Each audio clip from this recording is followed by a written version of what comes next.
¿Ustedes están viendo la La pantalla? pantalla no. A ver, entonces... Ahí sí. ¿Ahí va bien? Pero esperen, sí. Una cosita antes. ¿Ahí la ven? Sí, Sí, Flavia, se ve perfecto. Okay. Lo único, tocar la copita para ampliarla, porque se ve el costadito. Momento que... Porque esto no me deja... Espera un cachito.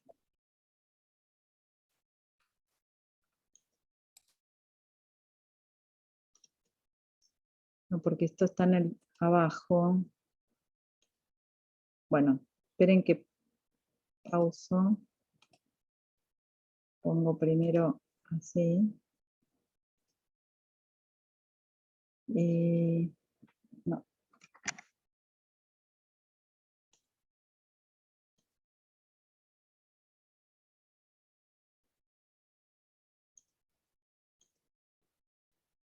Porque se mete, no sé cómo hacerlo, porque la parte, el zócalo no me deja abrir a la pantalla, claro. Abrir a la presentación. A ver, ahí está, ya lo logré. Listo. Ahí está. Bueno.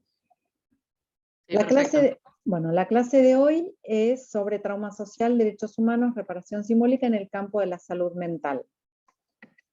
La bibliografía que ustedes tenían, que les fuimos pasando en el mail, es básicamente autores argentinos, muchas de ellas son mujeres, Cordon, Calmels, Edelman, Gillis, Del Cel, son equipos de trabajo. Ulloa es argentino, es un autor argentino que murió pero es argentino. Muchos de ellos son equipos que lo interesante es que conceptualizaron a partir o a través de la atención a víctimas directas o indirectas del terrorismo de Estado, o sea que se condensan la investigación y la conceptualización a partir también de la experiencia clínica. Y era importante para nosotros que conocieran autores y autoras que son argentinos. Y la bibliografía complementaria, bueno, Viñar es un autor que es uruguayo, o sea, por eso sigue siendo todo dentro de lo rioplatense, y Silvia Bleichmark, que es del campo del psicoanálisis estrictamente, y fue una referente muy importante. Dentro del práctico, una de las, seguramente, bueno, también les quería preguntar si alguien había podido acceder a, o había podido mirar el tema del práctico, donde hay algunos videitos.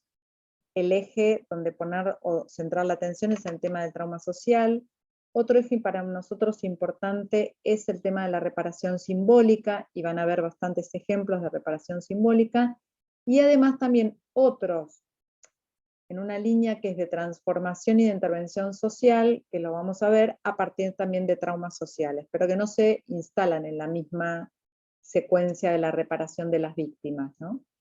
Y después, como era una clase que nosotros teníamos contemplada en el programa, pero que tuvimos que suprimir por esto de los feriados que justo coincidieron el miércoles, les dejé un PowerPoint que habla de violencias, la dimensión sexuada y generizada de la violencia en la dictadura militar del 76 al 83, y se llama desde un análisis desde el presente. Pues es importante, digamos, señalar que los análisis se están haciendo con categorías de ahora.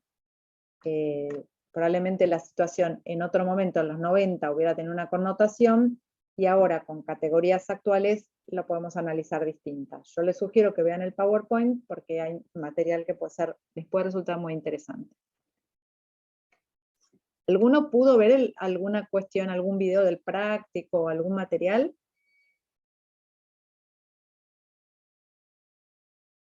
Bueno, avanzo. El punteo que vamos a ver hoy es el siguiente. La noción de trauma social es una noción de cruce, que quiere decir que hace cruzar distintos campos conceptuales. Vamos a ver el origen de la definición de trauma, los aportes del psicoanálisis, porque la noción de trauma es importada del psicoanálisis y como tal hace aportes que son muy valiosos, tanto en el tema del trauma como la tríada del duelo. Después, dentro de los traumas, los traumas sociales, el DSM, ¿qué tiene que decir respecto a los traumas sociales? Después tomar el terrorismo de Estado como modelo paradigmático para pensar los traumas sociales y la violencia social. La encerrona trágica, que es un concepto de Fernando Ulloa, que lo nombrábamos antes. La cultura de la mortificación, que también es un concepto de él. Cómo se elaboran los traumas.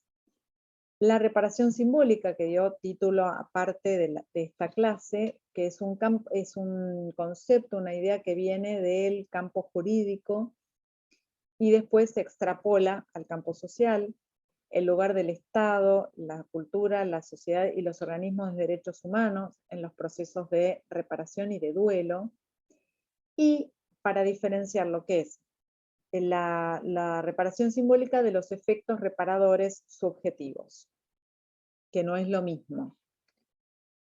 Yo les decía que es un concepto de cruce porque convoca a distintos campos del conocimiento, porque se articulan conceptos y porque se enlazan autores, pero son conceptos y autores de distintos campos de la disciplina, de campos disciplinares.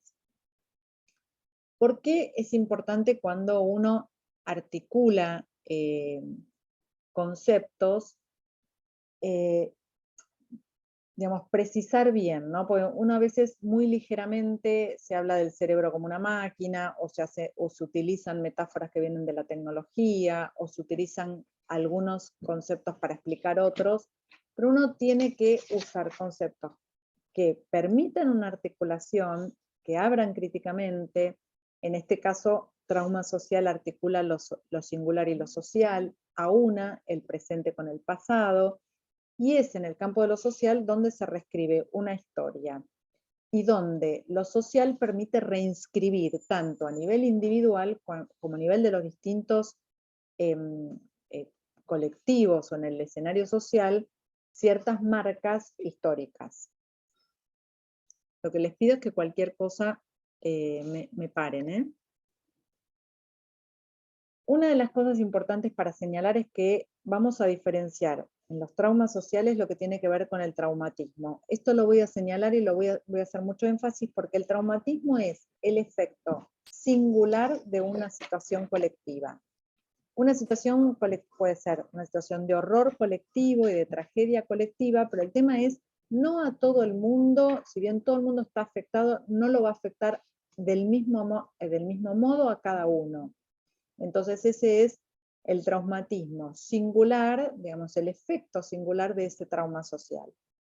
Y la reparación simbólica, a nosotros nos parecía que era un concepto muy fértil, no solamente para pensar en la recuperación de la memoria y la dignidad. La reparación tiene que ver con reparar estos daños que fueron ocasionados por los traumas sociales, sino que además nos parecía un concepto fértil para pensar como eje de vulneración de derechos, y cómo en las institucionalizaciones crónicas también pensábamos en esa vulneración de derechos y en la necesidad de reparar simbólicamente esos cuerpos, esas vidas, esas subjetividades muchas veces arrasadas.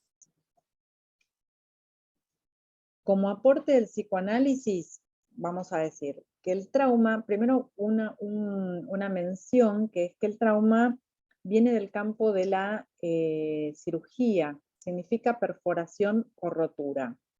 Eso estrictamente, ¿sabe? Que viene bien del campo biomédico.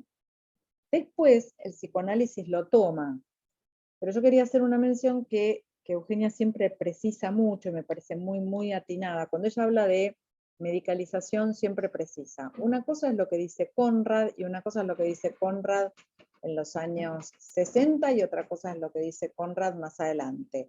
El concepto de medicalización no quiere decir siempre lo mismo, está teñido, impregnado por otros conceptos que el mismo autor va reformulando. Lo digo porque vulgarmente se habla de trauma, y dice, claro, como el psicoanálisis a los niños traumados, etc. Y trauma para el mismo Freud, que fue el que toma y jerarquiza ese concepto, no tiene el mismo sentido a lo largo de su obra, no es el mismo siempre, sino que lo va reformulando, lo va repensando. Pero lo realmente como original y maravilloso que trae es, el trauma, piensen que si viene del campo biomédico, estaba ligada al daño, rotura o perforación de un órgano. En cambio, para Freud dice, no, lo despega de esa situación y dice, el daño, primero que es imposible de localizar, en todo caso es el alma estar afectada, ¿no? Pero ya no es un órgano en sí. Segundo, que el daño no es en un sujeto, sino que es en todo un colectivo. Por otro lado, con un efecto perdurable en el tiempo. Puede decir que una persona, y ustedes lo van a ver en infinitas películas, que un veterano de guerra de una situación, o lo mismo los veteranos de guerra de Malvinas, como tomar un ejemplo, pasaron muchísimos años y siguen teniendo efectos de ese daño, de ese dolor, con el tiempo, siguen teniendo esos mismos efectos a lo largo del tiempo, perdura ese daño a lo largo del tiempo, quizás retransformado, pero es en la misma situación traumática. Entonces, ¿eso qué quiere decir? Que hay una idea no lineal del tiempo. Quiere decir que hay una linealidad que se ve subvertida y que eso distorsiona la elaboración habitual, digamos, que implica, digamos, la elaboración que uno hace en una situación de duelo habitual, se trastoca e implica otros mecanismos, la puesta en movimiento de otros mecanismos. Yo les decía que trauma y traumatismo son como una idea desde el psicoanálisis que van juntas. ¿Por qué hay una dimensión singular del trauma? ¿Por qué lo vamos a pensar? Primero, porque uno dice, en cada uno repercute de manera distinta una situación que es catastrófica, una situación de tragedia. Primero porque cada persona es un ser individual y subjetivo y singular. Pero además, porque, al menos desde donde yo estoy pensando, o desde gran parte de personas que vienen del psicoanálisis lo piensan como un aparato psíquico abierto. ¿Qué quiere decir eso? Es abierto a los cambios. No quiere decir como como Mafalda decía en otro momento que todos los traumas se habían originado porque porque siempre estaba condenada a tomar sopa. ¿Hola? ¿Hola? Estamos escuchando, profe. Perdón. Bueno, no quiere decir que los traumas se originaron en aquel momento y quedan como una cosa fija, inamovible. De ninguna manera. Los itinerarios y las trayectorias de cada persona, a los vínculos, a los mismos duelos, a los enamoramientos, a las rupturas, a las migraciones, cada itinerario es singular, pero además, ante cada situación nueva se van produciendo nuevas transformaciones. Eso quiere decir que, digamos, si uno parte de esa idea, el sentido de las intervenciones terapéuticas es crucial, porque van a hacer que esa persona pueda, ayudarla a generar o a retransformar situaciones. En el caso, a su vez, de traumas sociales, más aún cuando todo el colectivo social incide, todo este contexto y esta plataforma colectiva y social incide en esos mismos cambios. Pero una cosita más que quería decirles de los tiempos, yo les decía, bueno, antes se pensaba en que una situación en algún momento de la vida era como inamovible y nunca se podía revocar. Esto habla de algo que tenemos que pensar para el psicoanálisis. Siempre habla de dos tiempos que son los tiempos o series complementarias. Puede ser que un episodio haya tenido lugar en algún momento de la vida infantil de una persona que deja una huella que está silencioso, lo pienso por ejemplo en el caso de abusos, y que después hay una segunda situación que activa, es como que lo lo gatilla o activa aquello que estaba silencioso y que había dejado una marca en la infancia. Entonces, este segundo momento reactiva, o nosotros podemos decir resignifica, y le da un nuevo significado. Por eso es importante, o por eso yo remarco mucho este efecto singular del traumatismo en cada persona. Y por eso no hay significados ni simbologías universales de las situaciones catastróficas o de las tragedias. En cada persona eso ocupa un lugar diferencial. Entonces, si nosotros quisiéramos pensar en el dolor, en un trauma, para esbozar algún tipo de definición, el dolor que el aparato psíquico no alcanza a elaborar, que impone efectos a corto y a largo plazo. No solamente piensen, sin ir más lejos, en las víctimas, en los excombatientes de Malvinas, en las víctimas. A lo largo de todos los años, cómo ha habido una cantidad de muertes y de suicidios a partir de situaciones de las cuales nunca pudieron recuperarse. Entonces, efectos a corto y a largo plazo en la subjetividad de quien lo padece. Esto deja huellas o marcas, pero en cada uno esa huella o marca puede ser algún síntoma, una expresión de angustia eventual, puede haber una recomposición y una retransformación de sentidos, o puede haber una catástrofe subjetiva. Yo acá señalo los campos de concentración, las huellas o no, las marcas del número de los campos de concentración, una muestra que estuvo en el Conti en algún momento a partir de una hermana del fotógrafo, una hermana desaparecida, y quise poner en la marca que muchos chicos se tatuaron a partir del episodio de Texas que sucedieron semanas atrás. Perdón.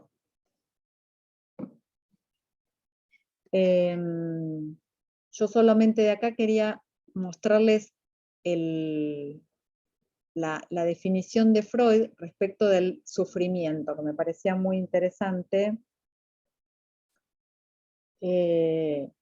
La noción de sufrimiento, dice él, desde 3 sitios el sufrimiento amenaza, ¿no? Amenaza el sufrimiento, desde el propio cuerpo, destinado a la ruina y la disolución, desde el mundo exterior, que puede precipitar sus furias con poderosísimas fuerzas, despiadadas y destructoras, y por fin desde los vínculos con los seres humanos. El padecimiento que proviene de esta última fuente es el que nos resulta tal vez más doloroso que cualquier otro. Por eso yo quería hacer hincapié en esta interacción entre el mundo, los vínculos, el colectivo social y lo singular.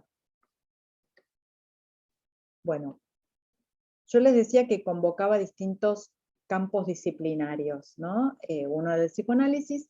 Otro campo disciplinario que convoca es el de la historiografía. El trauma social viene ligado al concepto de memoria.